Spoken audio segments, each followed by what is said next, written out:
for you in your career where you realized that your voice had power and that people were listening and that they were giving you the opportunity to be heard in the room? You know, it's funny because I never really waited for the opportunity to be heard. I kind of just, if I had something to say, I would always say it. You know, I just I had to learn, however, that if you don't have something to contribute, not to say, like, silence is okay as well. Like, you don't have to be a part of every conversation. You don't have to give your opinion on everything. Sometimes it's better just to listen. It took me a while to kind of to know that, or to really kind of to just do that, not to always. But I never really kind of waited for people to give me permission to speak.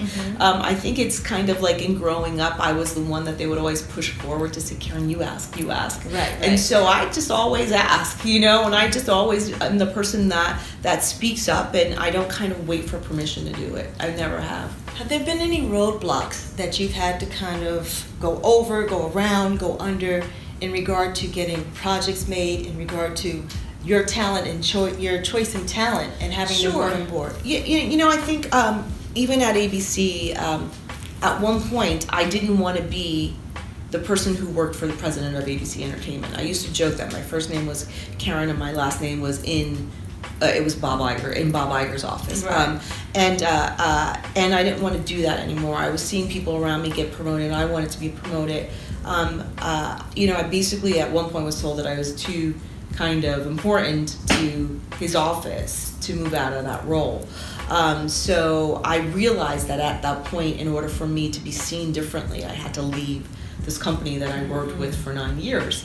You know, I am a loyal corporate kind of person, and I probably would have still been there had opportunities happened for me there. But sometimes you kind of have to leave for people to see you in a different light.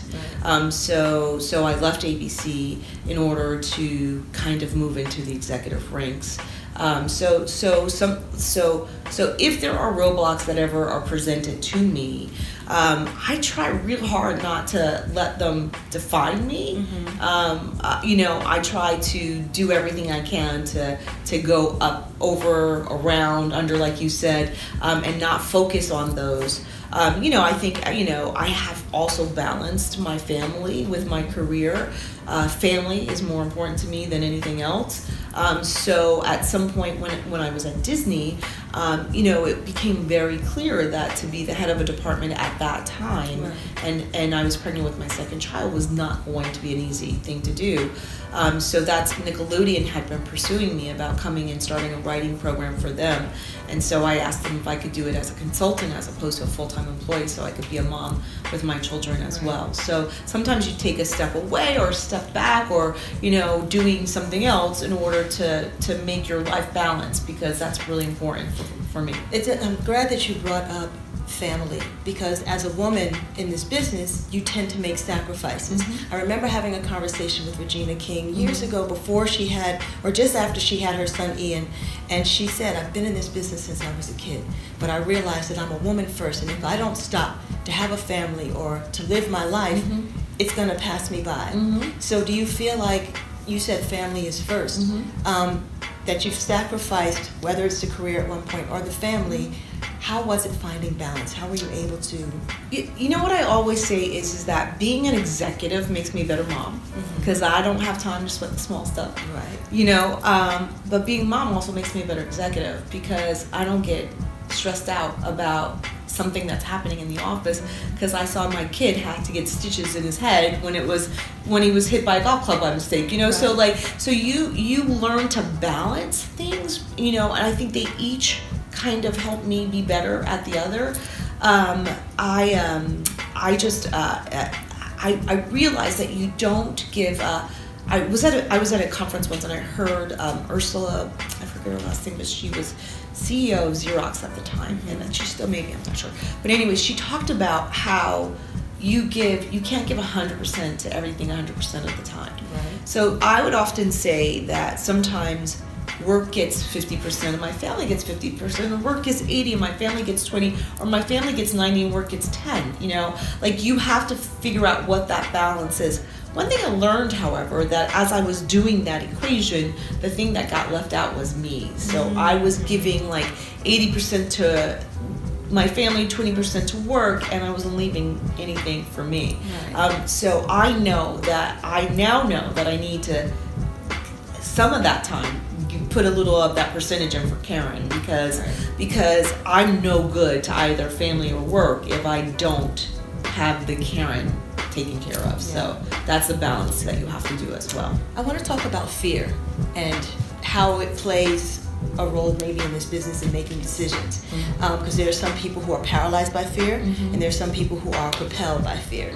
So what way does fear kind of, or has it played in your role in regards to, like, you know, took a chance leaving ABC, but I'm sure maybe you sat on that decision for a long time because you were afraid to Bob go. was moving back to New York, and Right. so I was like, well, there's really not, I'm not going to go work for someone else, so I'm going to leave. So it kind of was a good push for me, you know, to be able to leave, because I wasn't moving back to New York with him. So. Right.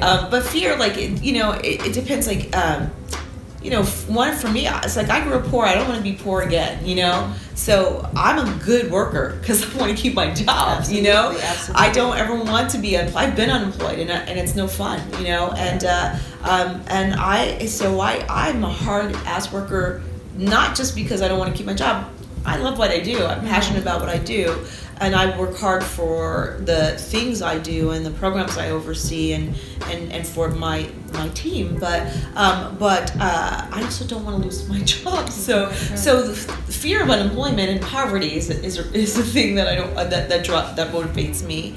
I don't know. I'm not gonna, fear. I think I see that, like, for my family. Like I want all good things for my kids. I fear this world for, you know what? I fear of leaving my kids a world that's not as good as the world that I brought them into. Right. And they, both want to work in this industry. So if I can help this industry be more accepting towards them, while I'm here, I'm going to do that as well. Yeah.